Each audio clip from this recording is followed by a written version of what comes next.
नमस्कार, आईडीटीवी इंद्रधनुष में आपका स्वागत है। मैं शालीन अपूर्व। झारखंड विधानसभा चुनाव संपन्न हो चुका है। मुख्यमंत्री हेमंत सोरेन इस चुनाव में सिर्फ एक सीट पर लड़ रहे हैं, वह है बरहेट।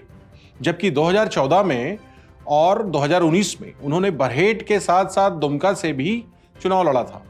उन्हें बरहेट की जनता पर इतना भरोसा है कि इस बार सिर्फ बरहेट से ही वो लड़ रहे हैं। देखा जाए तो यहां से उनकी जीत तय मानी जा रही है। इस बार हेमलाल मुर्मू की झारखंड मुक्ति मोर्चा में वापसी से उनकी जीत का अंतर बढ़ने की उम्मीद की जा रही है।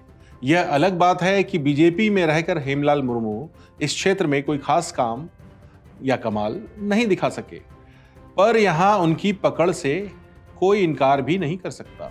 साहिबगंज जिले में बरहेट विधानसभा क्षेत्र भी अनुसूचित जनजातीय के लिए सुरक्षित सीट है, जिसे झामुमो का अभेद किला समझा जाता रहा है। वर्ष 1990 से इस सीट पर झामुमो का कब्जा है। हालांकि समय समय पर इस क्षेत्र से झामुमो के प्रत्याशी बदलते रहे हैं। झामुमो के कार्यकारी अध्यक्ष मुख्यमंत्री हेमंत सोरेन पार्टी के टिकट पर हैट्रिक लगाने के लिए तीसरी बार यहां से अपने भाग्य की आजमाइश कर रहे हैं।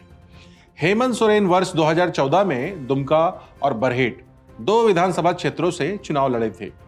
उस चुनाव में हेमंत सोरेन मुख्यमंत्री रहते दुमका से हार गए, लेकिन बरहेट से चुनाव जीत गए और राज्य के प्रतिपक्ष के नेता के रूप में पूर्व मुख्यमंत्री रघुवर दास सरकार को 5 साल तक सदन से सड़क तक जनता के मुद्दों पर घेरते रहे। 2019 में हेमंत सोरेन बरहेट और दुमका से अपने भाग्य की आजमाइश की और दोनों सीटों से निर्वाचित घोषित किए गए। यूपीए के सर्वमान्य नेता के रूप में उन्हें मुख्यमंत्री चुना गया। इसके बाद उन्होंने दुमका सीट से त्यागपत्र दे दिया और सिर्फ बरहेट के विधायक के रूप में विधानसभा में प्रतिनिधित्व करते रहे। पिछले चुनाव में भाजपा ने झामुमो के हेमंत सोरेन के खिलाफ आदिम जनजाति पहाड़ियों समुदाय से आने वाले सिमन मालतो को मैदान जंग में उतारा था।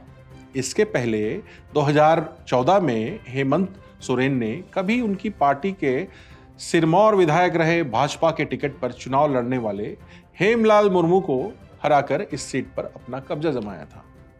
इस बार भाजपा ने संताल हुल के नायक सिद्धू कान्हो चांद भैरव की ऐतिहासिक धरती बरहेट में हेमंत सोरेन के खिलाफ खेल के मैदान में करतब दिखाने वाले नए खिलाड़ी गैमेलियल हेम्ब्रम पर भरोसा जताया और कोमल कमल फूल से तीर कमान पर हमला करने का प्रयास किया है।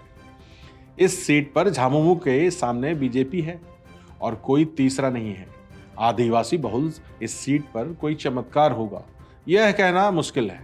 बदले राजनीति हालात में इस क्षेत्र के कभी विधायक रहे और इस क्षेत्र के मतदाताओं में अपनी मजबूत पकड़ रखने वाले हेमलाल मुर्मू करीब 1 दशक के बाद फिर से झामुमो में शामिल हो गए। इस वजह से इस क्षेत्र से झामुमो के प्रत्याशी हेमंत सोरेन पिछले वोटरों का अंतर बढ़ाने में कितना सफल होते हैं, यह तो 23 नवंबर को ही पता चल पाएगा।